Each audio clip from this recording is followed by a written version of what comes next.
வணக்கம் மக்களே, psychology சீரிஸோட 3rd episode. இந்த எபிசோடில் ஒருத்தங்க பாடி லாங்குவேஜ் வச்சு ஒருத்தங்க என்ன நினைக்கிறாங்க, அதாவது எந்த மைண்ட் செட்டில் இருக்காங்க அப்படின்னு சொல்லிட்டு எப்படி கண்டுபிடிக்கலாம் அப்படின்னு சொல்லிட்டு ஒரு 7 ட்ரிக்ஸ் தான் பார்க்க போகிறோம். அண்ட் கண்டிப்பாக இது நிறைய பேருக்கு யூஸ்ஃபுல்லாக இருக்கும். ஒருத்தவங்கள்ட்ட பேசுகிறப்போ அவங்க என்ன நினைக்கிறாங்கன்னு தெரிஞ்சுக்கிறதுக்கும் யூஸ்ஃபுல்லாக இருக்கும். ஸோ கண்டிப்பாக வீடியோ ஃபுல்லாக பாருங்கள். வீடியோக்குள்ளே போகலாம்.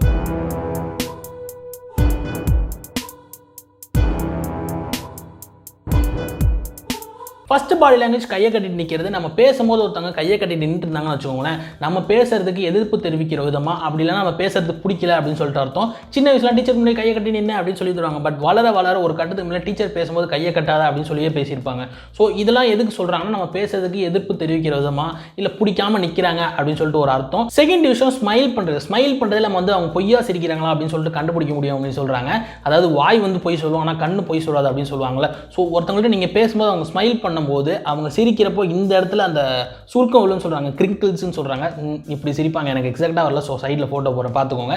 ஸோ அந்த மாதிரி சிரிச்சாங்கன்னா அவங்க உண்மையாலுமே சிரிக்கிறாங்கன்னு அர்த்தம். பட் அந்த மாதிரி இல்லாமல் லைட்டாக அப்படி சிரிச்சாங்கன்னு வச்சுக்கோங்களேன், அவங்க பொய்யா சிரிக்கிறாங்க, ஏதோ ஒன்று உள்ளே வச்சுக்கிட்டு வெளியே சும்மா சிரிக்கணுமே சிரிக்கிறாங்க அப்படின்னு சொல்லிட்டு அர்த்தம். நெக்ஸ்ட் டைம் நீங்கள் யார்ட்டாச்சும் பேசும்போது வேணால் ட்ரை பண்ணி பாருங்கள், அவங்க உண்மையாக சிரிக்கிறாங்களா பொய்யா சிரிக்கிறாங்கன்னு சொல்லிட்டு கண்டுபிடிச்சிக்கலாம். Third body language mirroring body language. அதாவது நம்ம பண்ணுறது அப்படியே பண்ணாங்கன்னு வச்சுக்கோங்களேன், அதான் மிரரிங் பாடி லாங்குவேஜ் அப்படின்னு சொல்லுவாங்க. அதாவது நம்ம இப்படி புருவத்தை தூக்கும்போது அவங்களும் புருவத்தை தூக்குவாங்க, நம்ம கையிடும் போது ஓ ஆமாம் சார் அப்படின்னு சொல்லிட்டு கையை தூக்குவாங்க. ஸோ இந்த மாதிரி பண்ணாங்கன்னா அவங்க அன்கான்ஷியஸாக தான். நான் இப்போ சொல்கிற எல்லா விஷயமே அன்கான்ஷியஸாக விஷயம் தான். இன்டென்ஷனாக யாரும் இப்படி புருவத்தை தூக்குறது, அந்த கையை கட்டிக்கிறது, ஸோ அதெல்லாம் இன்டென்ஷனாக பண்ண மாட்டாங்க. அன்கான்ஷியஸாக அவங்க சைக்காலஜி எக்ஸ்பிரஸ் பண்ணும், ரிவீல் பண்ணும் அவங்க என்ன நினைக்கிறாங்க அப்படின்னு சொல்லிட்டு. ஸோ இந்த மாதிரி விஷயங்கள்லாம் அவங்க மிரரிங் பாடி லாங்குவேஜ் பண்ணாங்கன்னா நம்மளோட ஒரு பாண்டிங்கில் இருக்காங்க அப்படின்னு சொல்லிட்டு அர்த்தம். அதாவது நீங்கள் பேசுறது ரொம்ப அப்ரூவல் பண்ணுறாங்க, நீங்கள் பேசலாம் ஏற்றுக்கிறாங்க அப்படின்னு அர்த்தம். அதே மாதிரி உங்களோட இன்னும் ரொம்ப பாண்டிங்காக இருக்காங்க அப்படின்னு சொல்லிட்டு அர்த்தம். இனிமேல் நீங்கள் யார்ட்டாச்சும் பேசும்போது ட்ரை பண்ணி பாருங்க அவங்க மிரரிங் பாடி லாங்குவேஜ் பண்றாங்களா என்னன்னு சொல்லிட்டு. ஃபோர்த் விஷயம் ஐ கான்டாக்ட். சின்ன வயசுல நம்ம ஏதாச்சும் தப்பு பண்ணிட்டோம், ஏதாச்சும் கீழே விழுந்துட்டோம், மறைக்க பார்க்குறோம் அப்படின்னு சொன்னா கண்ணை பார்த்து பேசு அப்படின்னு சொல்லிட்டு அம்மா சொல்லுவாங்கல்ல. ஸோ அது உண்மைதான். பட் நாலேஜபிளா என்ன சொல்றாங்கன்னா, நிறைய பேர் இந்த சின்ன வயசுலேருந்து கண்ணை பார்த்து பேசுன்னு அதை ஒரு காலத்தில் புரிஞ்சுக்கிறாங்க அவங்க. அதாவது நம்ம கண்ணை பார்த்து பேசினா நம்ம பொய் சொல்லணும்னு அர்த்தம் அப்படின்னு சொல்லிட்டு புரிஞ்சுப்பாங்க அப்படின்னு சொல்லிட்டு அவங்க நினைக்கிறனால ஒரு கட்டத்துக்கு மேலே எல்லாரும் என்ன பண்றாங்கன்னா, வேணும்னே கண்ணை பார்த்து பேசுறாங்க. பொய் சொல்லணும், கண்ணை பார்த்து பேசினா நம்ம பொய் சொல்லணும்னு நினச்சிப்பாங்க, அதாவது உண்மைதான் சொல்றோம்னு நினச்சிப்பாங்க அப்படின்னு சொல்லி நினைக்கிறாங்க. அதனாலேயே நம்ம கண்ணை பார்த்துட்டே பேசுவாங்க அன்கம்ஃபர்ட்டாக இருந்தாலும் கூட. ஸோ நெக்ஸ்ட் டைம் யாராச்சும் பொய் சொல்கிறாங்களா உண்மை சொல்கிறாங்களா அப்படின்னு சொல்லிட்டு எப்படி கண்டுபிடிக்குதுன்னு பார்த்தீங்கன்னா, அவங்க ஐ கான்டாக்ட் வச்சிருந்தாலுமே அவங்க பொய் சொன்னாங்கன்னா ரொம்ப நேரம் அன்கம்ஃபர்ட்டாக ஃபீல் பண்ணி அவங்க என்ன பண்ணுவாங்கன்னா பிளிங்க் பண்ண மறந்துடுவாங்க அப்படின்னு சொல்கிறாங்களே.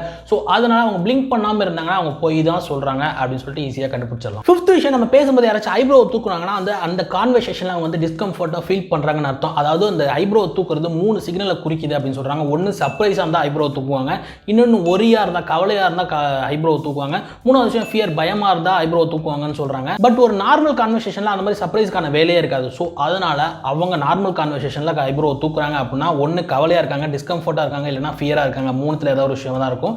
ஸோ நீங்க பேசும்போது வேணா கவனிச்சு பாருங்க, அவங்க டிஸ்கம்ஃபர்ட்டா இருந்தால் அந்த கான்வர்சேஷன் அப்படியே ஆஃப் பண்ணிட்டு அடுத்த வேலையை பார்க்க போயிடலாம். 6th விஷயம் ஓவர் ரியாக்ட் பண்றது. என்னடா நான் சொன்ன காமெடிக்கு மேலே சிரிக்கிறியா, 5 ரூபாய்க்கு நடிக்க சொன்னா 100 ரூபாய்க்கு நடிக்கிறியா அப்படின்னு சொல்லுவாங்கல்ல. ஸோ அந்த மாதிரி நீங்க ஒரு விஷயம் சொல்லும்போது அவங்க ஓவர் ரியாக்ட் பண்ணாங்கன்னா அந்த இடத்துல அவங்க என்ன நினைக்கிறாங்கன்னா ஒரு பயத்தில் இருக்காங்கன்னு அர்த்தம். அதாவது நம்மளை பற்றி அவங்க என்ன நினச்சிருவாங்களோ அப்படின்னு சொல்லிட்டு அதுக்கு ஓவர் ரியாக்ட் பண்ணுறாங்க அப்படின்னு சொல்லி அர்த்தம். ஸோ இன்னமேட்டு யாராச்சும் ஓவர் ரியாக்ட் பண்ணாங்கன்னா அதுக்கு காரணம் அவங்களுக்குள்ள இருக்க பயம் அப்படின்னு சொல்லிட்டு தெரிஞ்சுக்கோங்க. அதாவது அவங்கள பற்றி நம்ம என்ன நினச்சிருவோம் அப்படின்னு சொல்லிட்டு, அதாவது தப்பாக நினச்சோம், என்னடா இப்படி இருக்கான் அப்படின்னு சொல்லிட்டு நினச்சிருவோங்கிறதுக்காக அந்த பயத்தில் ஓவர் ரியாக்ட் பண்ணுறாங்க அப்படின்னு சொல்லிட்டு அர்த்தமா. 7th விஷயம் கிளென்ச்செட் ஜா. அதாவது பேசும்போது 6 மாதம் அப்படின்னு சொல்லுவாங்களே. ஸோ இந்த மாதிரி பண்ணும்போது இந்த ஜா இப்படி பண்ணுறது. ஸோ இந்த மாதிரி பண்ணாங்கன்னா நம்ம கூட பேசுகிறவங்க ரொம்ப ஹர்ட் ஆவாங்க. அதாவது ரொம்ப என்னன்னா இப்படி பண்ணுறா நம்ம கூட பேசும்போது அப்படின்னு சொல்லிட்டு நினைப்பாங்க அப்படின்னு சொல்கிறாங்க. அதாவது இப்படி பண்ணுறவங்களும் கூட அது அன்கான்ஷியஸாக தான் பண்ணுறாங்க அப்படின்னு சொல்கிறாங்க. அதாவது அந்த கான்வர்சேஷனில் அவங்களுக்கு பெருசாக இன்ட்ரெஸ்ட் இல்லை, அது பிடிக்கல, அந்த இடத்துல போகணும்னு நினைக்கிறாங்க. ஸோ அந்த மாதிரி இருக்கிற தருணத்தில் இன்டென்ஷனலாக இருக்காது, பட் அன்கான்ஷியஸாக அந்த விஷயத்தை பண்ணுவாங்கன்னு நினைக்கிறாங்க. பட் அப்படி பண்ணால் ஆப்போசிட்டில் இருக்கவங்க கண்டிப்பாக ஹர்ட் ஆவாங்க அப்படின்னு சொல்கிறாங்க. அதாவது ஆப்போசிட்டில் இருக்கவங்க சைக்காலஜி அப்படி இருக்கும், இவங்களோட சைக்காலஜி அந்த கான்வர்சேஷனில் விருப்பம் இல்லாமல் இருக்கும் அப்படின்னு சொல்கிறாங்க. ஸோ இன்னைக்கு பார்த்தா இந்த சைக்காலஜி சீரிஸோட 7 ட்ரிக்ஸ் பார்த்துருப்போம். பாடி லாங்குவேஜ் பற்றி, ரீட் மைண்ட், எப்படி மைண்ட் செட் இருக்காங்க அப்படின்னு சொல்லிட்டு கண்டுபிடிக்கிறதுக்கான 7 ட்ரிக்ஸ் பார்த்துருப்போம். ஸோ இந்த மாதிரி வேற என்னெல்லாம் உங்களுக்கு தேவைப்படுது சைக்காலஜி சீரிஸில் அப்படிங்கிறத கமெண்ட்ஸில் சொல்லுங்கள். அண்ட் சீரியஸில் பார்க்கலாம். இந்த வீடியோ ஃபுல்லாக பார்த்துருப்பீங்களா? ஸோ பார்த்துட்டீங்கன்னா லைக், கமெண்ட், ஷேர், அண்ட் நம்ம சேனலையும் சப்ஸ்கிரைப் எல்லாமே பண்ணிடுங்க. இனிமேல் தொடர்ந்து போடுற வீடியோ எல்லாமே உங்களுக்கு வந்துட்டே இருக்கும். சீரியஸில் பார்க்கலாம். அதுக்கு ஸ்டே டியூன். பாய். அவர் பேர் என்னன்னு சொல்ல முடியுமா?